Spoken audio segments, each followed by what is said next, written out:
start like mid-sentence. Like if you go like right now, like whatever. Yeah, hey guys, this is Derick. And this is Allen. And we've been top performers in door-to-door sales for the past 3 years at our company. And what we want to talk about today is what we call the illusion of choice. This relates to persuasion, and we believe persuasion is the most important skill you can have when trying to improve any aspect of your life. Whether you're trying to get a job in an interview, go on a date, or convince your roommates to do the dishes, your ability to persuade will change your life. I feel like Muhammad Ali when I pull up to the scene. Dodging all these freaks, cause my squad is all I need. I wanna swing like Willie B, how I'm swinging from these trees. Okay, so I want you to think of a persuasive person. The stereotypical salesperson is what people often think of initially, right? And what attributes does this person have? People often think of someone that's fast talking, that's super aggressive and very pushy, doesn't take no for an answer, that sort of thing. And I want to ask you a question. Do you think that's necessary? Because in our experience, in reality, that's not necessarily what works best. So I want you to do a quick thought experiment and put yourself back in your memories the last time you were sold something, someone was trying to convince you of something that you weren't completely on board with. Maybe you're at a car dealership and a car salesman is trying to push a car on you that you're not necessarily in love with, that something just feels off about it, and you're not for it. Now, how does that make you feel in that moment when that person keeps pushing, right? Like they're obviously trying to get their quota and they keep pushing, and you're obviously not trying to buy the car. Does it make you want to go along with them? Do you feel happy that they're pushing you into this situation? How does it make you feel? It probably makes you feel a lot of internal resistance, right? And you feel like this person's trying to control me, right? This person maybe is slightly taking advantage of me. He doesn't have his or her, it doesn't have my best interests in mind, right? And it's like, who is this person that is trying to make my decisions? It's like I make my own decisions, right? And so basically that feeling of being controlled, and it's that deep human need for the feeling of autonomy, the feeling like you were the author of your own life, you're the one making decisions. That is what we're talking about. And there's two ways to come at that.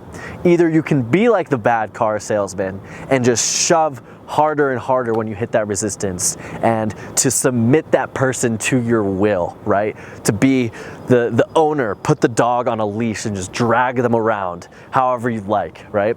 And you can see how that can fare. Or what you can do is frame the interaction that they are the one making the choices, right? Present everything within the context that they are the one that's in complete control. You create that illusion.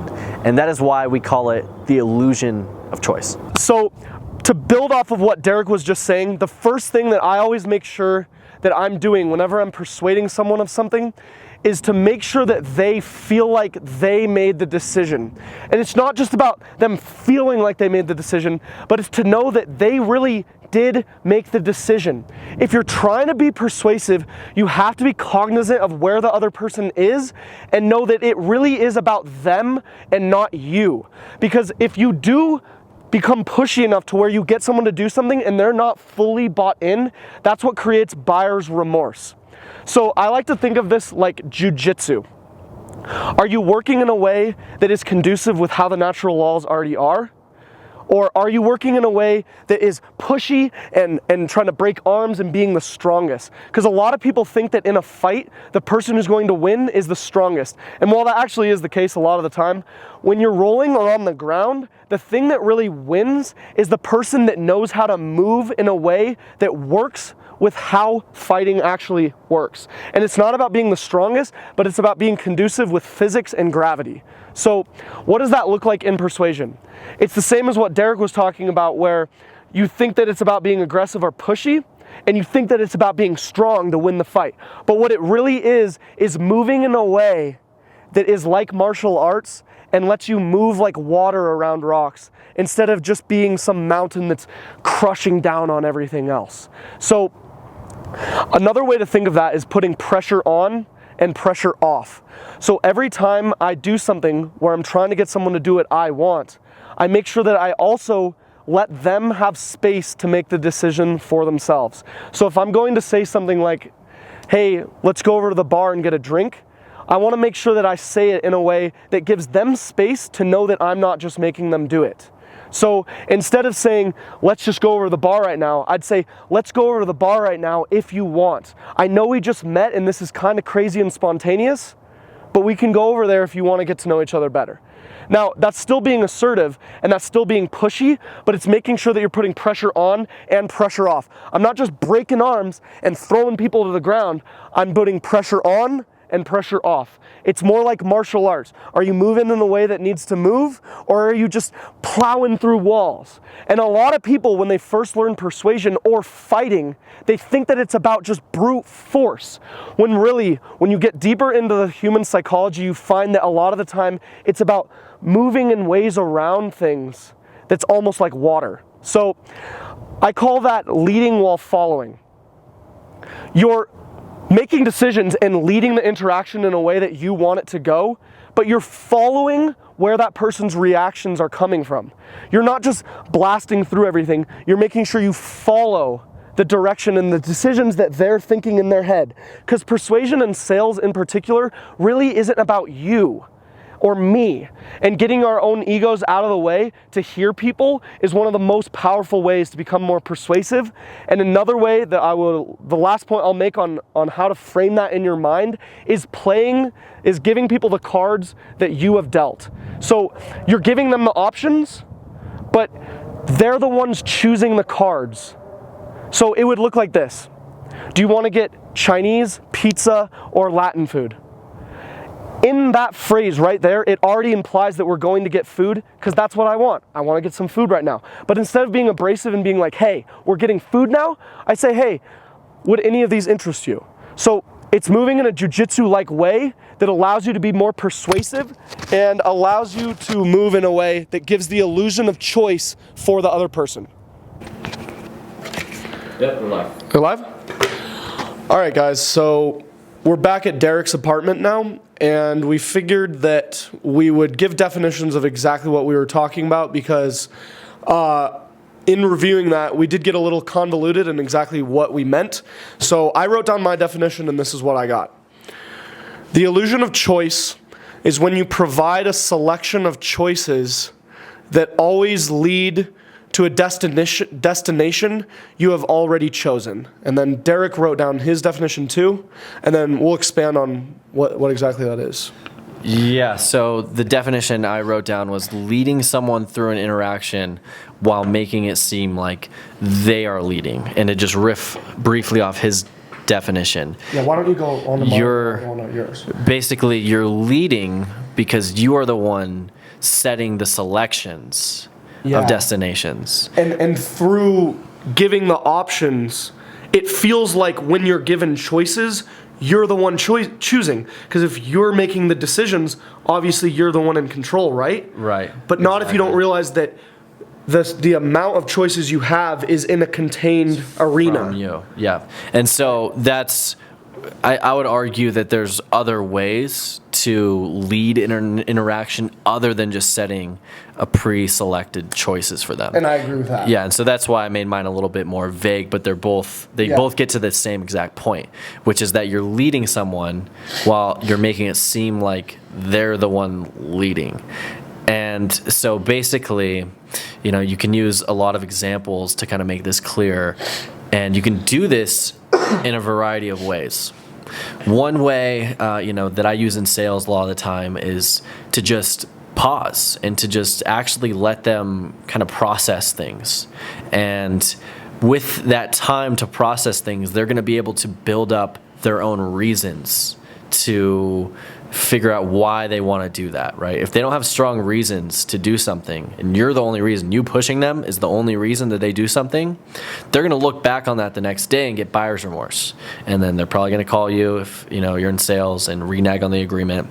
So if you just give them simply space in the interaction to kind of process it, to build up their own reasons, then they're going to feel way more comfortable moving forward with you. And so in roofing sales, halfway through the presentation, if I see them getting a little more uncomfortable, step back or something like that, you can literally just say, so with that being said, how do you feel about everything so far before we move on?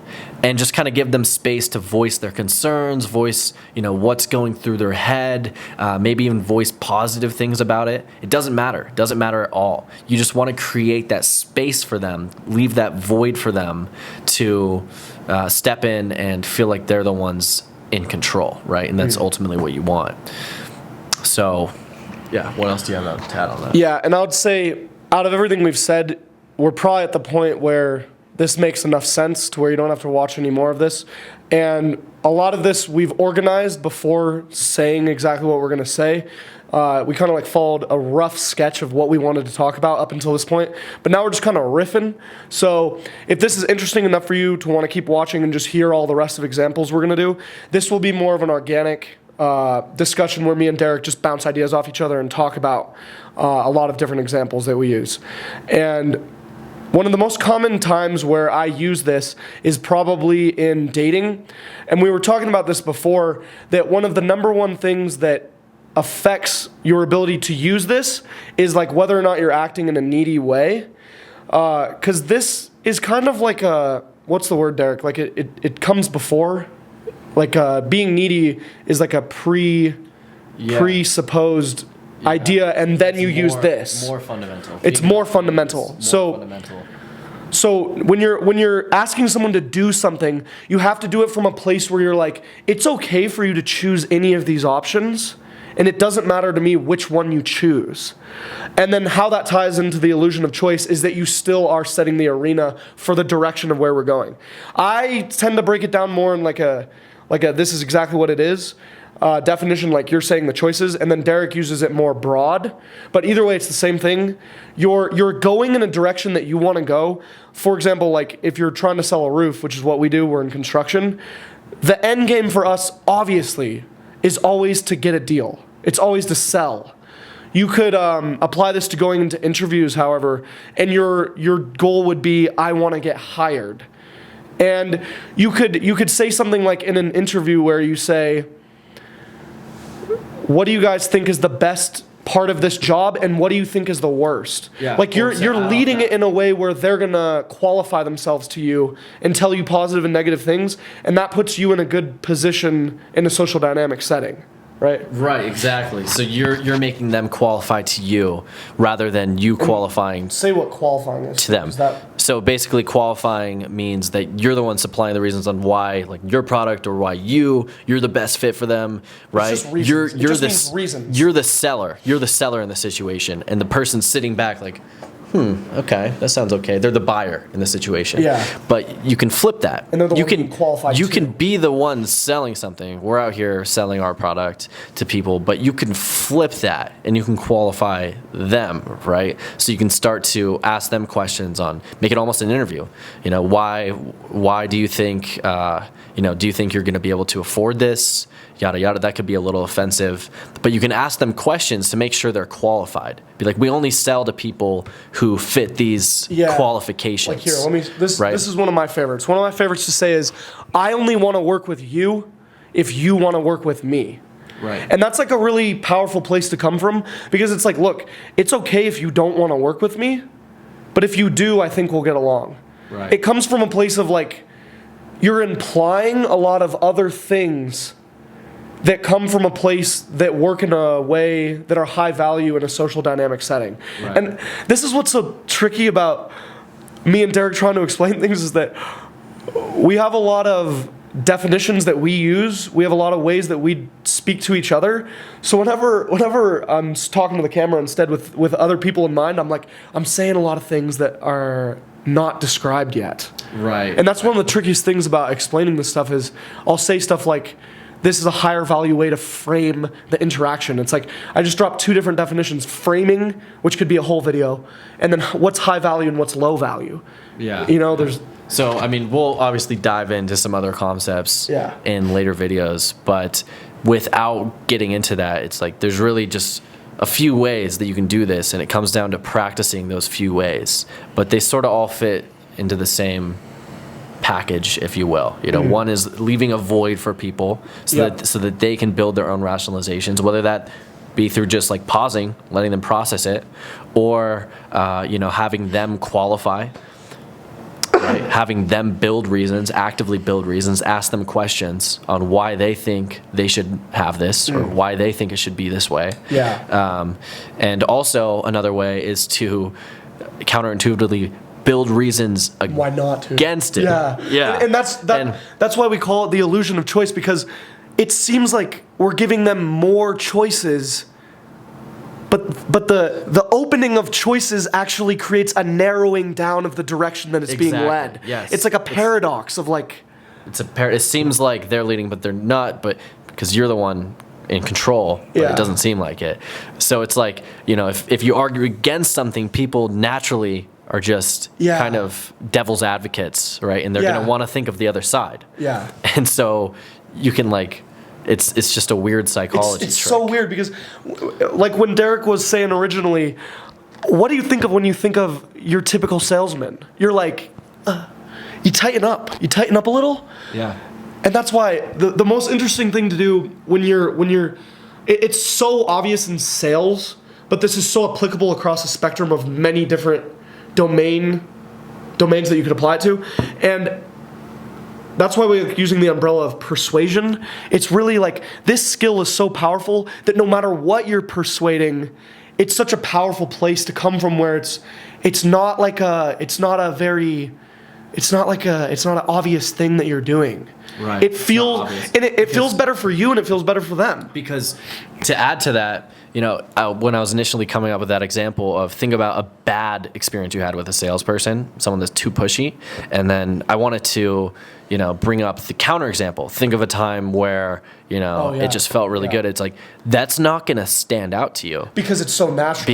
Because you thought you were making the decision the whole time. Yes. You didn't even know you were being sold. You didn't even know you were being convinced of something. You didn't even know you walked in the door with one thought and then you walked out with another thought. But you felt like you made the thought. But you feel like you made the thought. So it just kind of blends into your everyday life. Yeah. It's not a huge event. It doesn't stand out like bad sales. Exactly. Because, throughout your day, you're controlling things. This is my life. And then the salesperson comes and you're still controlling things. That's my life. It's not even a blip on your radar. Yeah. And so it won't stand out to people, which is how it should be. Yeah. If you're an awesome salesperson, people will not get that fishy vibe, that salesperson vibe at all. It'll be completely opposite to that. Yeah. Right. And to wrap it more into persuasion, because we aren't just talking about sales, but we just are in sales, so it's hard for us not to. Right, but it's totally applicable to everything. I was about to say this. The best sales don't look like sales. But another way we could say pretty much everything we've been talking about in this whole video is that the best persuasion doesn't look like persuasion. Right. And that's really the best way I could put it. Yeah, I think that's a good point to end on. All right, guys, as always, keep it open-ended. Keep it open-ended. Dope. Like Muhammad Ali when I pull up to the scene. Dodging all these freaks, cause my squad is all I need. I wanna swing like Willie B. How I'm